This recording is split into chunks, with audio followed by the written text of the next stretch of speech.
Hi అండి. మన జుట్టు నిగనిగలాడుతూ, ఒత్తుగా, పొడవుగా, సిల్కీగా ఉండాలి అంటే మన హెయిర్‌కి పోషణ అనేది చాలా ఇంపార్టెంట్ అండి.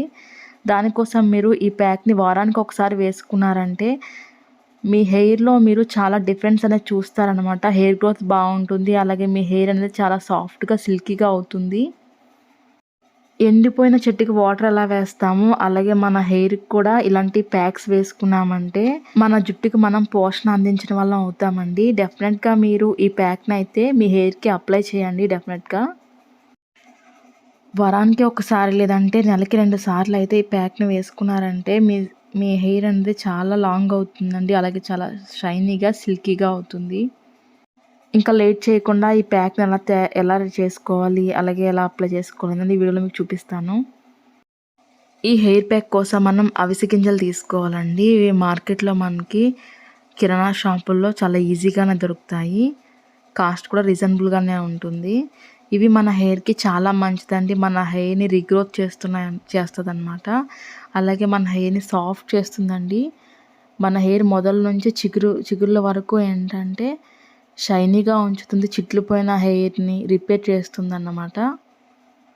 ఈ అవిసె గింజల్లో ఉండే విటమిన్స్, మినరల్స్ అన్నీ కూడా మన హెయిర్‌కి చాలా మంచిదండి. నెక్స్ట్ వచ్చేసి కలబంద అండి. నేనైతే ఇక్కడ చిన్న చిన్నవి 3 కలబంద మొక్కలైతే తీసుకున్నాను. ఆల్మోస్ట్ అందరి పెరట్లోనూ కలబంద అనేది కామన్‌గా ఉంటుంది కాబట్టి, కలబందనైతే తీసుకోండి. కలబంద కూడా మన హెయిర్‌కి చాలా మంచిదండి. మన హెయిర్ గ్రోత్‌కి చాలా బాగా ఉపయోగపడుతుంది. అలాగే మన హెయిర్‌ని మాయిశ్చరైజర్‌గా ఉంచుతుంది. నెక్స్ట్ వచ్చేసి మనం ఇప్పుడు ఒక గిన్నె అయితే తీసుకోవాలండి. ఆ గిన్నెలో మనం ఒక 2 స్పూన్ల అవిసె గింజలనైతే వేసుకోవాలి. మీ హెయిర్ క్వాంటిటీకి తగ్గట్టుగా మీరు తీసుకోవచ్చు. మీ హెయిర్ లాంగ్‌గా ఎక్కువైతే మీరు ఒక 4 స్పూన్స్ అయితే వేసుకోవచ్చండి. నా హెయిర్‌కి తగ్గట్టుగా నేనైతే తీసుకున్నాను. ఇందులో మనం ఒక టీ గ్లాస్ వాటర్ అయితే వేసుకోవాలండి.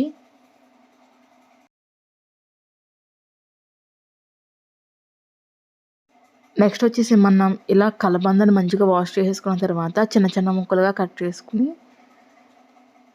ఆ వాటర్‌లో అయితే వేసుకోవాలండి. లేదనుకుంటే మీరు కలబంద గుజ్జు కూడా వేసుకోవచ్చు. లేదంటే మనకి రెడీమేడ్‌గా మార్కెట్‌లో అలోవెరా జెల్ దొరుకుతుంది కదండీ! అది కూడా వేసుకోవచ్చు. మనం నేచురల్ పద్ధతిలో చేస్తున్నాం కాబట్టి నేను పెరట్లో ఉన్న నేచురల్ కలబందనే వేసుకుంటున్నానండి. ఇప్పుడు మనం ఈ వాటర్‌లో అయితే కలబంద ముక్కల్ని వేసేసుకోవాలి. ఇప్పుడు స్టవ్ ఆన్ చేసుకొని స్టవ్ మీద అయితే పెట్టుకోవాలి. స్టవ్ మీద పెట్టుకొని ఒక 5 మినిట్స్ పాటు మీడియం ఫ్లేమ్‌లో పెట్టుకొని బాగా మరిగించుకోవాలన్నమాట ఈ వాటర్‌ని.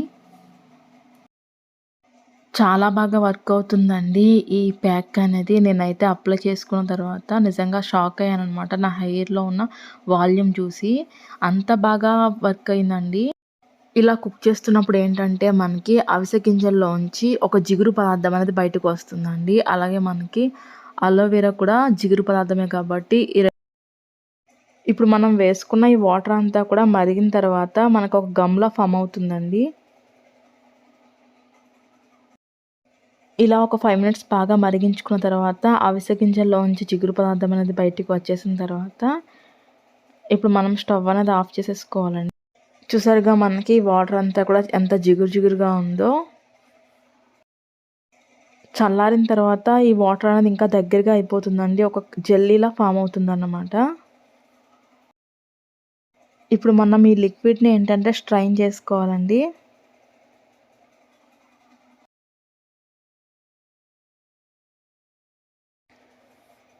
మనం ఏ కండిషనర్‌లు యూజ్ చేయాల్సిన అవసరం లేదండి. ఏ ప్రోటీన్ షాంపూలు యూజ్ చేయాల్సిన అవసరం లేదు. చాలా న్యాచురల్‌గా మనకి అన్నీ గూడా ఇందులోనే ఉంటాయన్నమాట. చాలా బాగా వర్క్ అవుతుందండి ఈ జెల్. ఇలా ప్రిపేర్ చేసుకున్న ఈ జెల్‌ని ఏంటంటే మనం డైరెక్ట్‌గా హెయిర్‌కి అప్లై చేసేసుకోవచ్చు. ఇందులో నేను కొంచెం ఎక్స్ట్రాగా ఏంటంటే ఆలివ్ ఆయిల్ ఒక స్పూను, అలాగే నిమ్మరసం కొంచెం యాడ్ చేసుకున్నాను. మీ దగ్గర ఆలివ్ ఆయిల్ ఉంటే ఆలివ్ ఆయిల్ వేసుకోండి. లేదంటే కోకోనట్ ఆయిల్‌ని అయితే వేసుకోండి. జస్ట్ ఒక స్పూన్ అయితే వేసుకోండి. ఇంకా నెక్స్ట్ వచ్చేసి లెమన్ జ్యూస్ అయితే నేను కొంచెం చుండ్రు ఉందని చెప్పి వేసుకుంటున్నాను. ఆప్షనల్ మాత్రమే. మీకు చుండ్రు, డాండ్రఫ్ సమస్య ఉంటే వేసుకోండి, లేకపోతే లేదు. ఇప్పుడు మనం ఈ ప్యాక్‌ని ఏంటంటే హెయిర్ మొత్తం కూడా స్కాల్ప్ నుంచి మొత్తం కూడా అప్లై చేసుకున్న తర్వాత జస్ట్ ఒక 30 మినిట్స్ పాటు వదిలేసి హెడ్ బాత్ చేసుకుంటే సరిపోతుందండి. మైల్డ్ షాంపూతో చాలా బాగా వర్క్ అవుతుంది. మీ హెయిర్ గ్రోత్ అనేది బాగుంటుంది. డెఫినెట్‌గా ఒకసారి అయితే తప్పకుండా ట్రై చేయండి. వీడియో కనుక నచ్చినట్లయితే లైక్ అయితే చేయండి.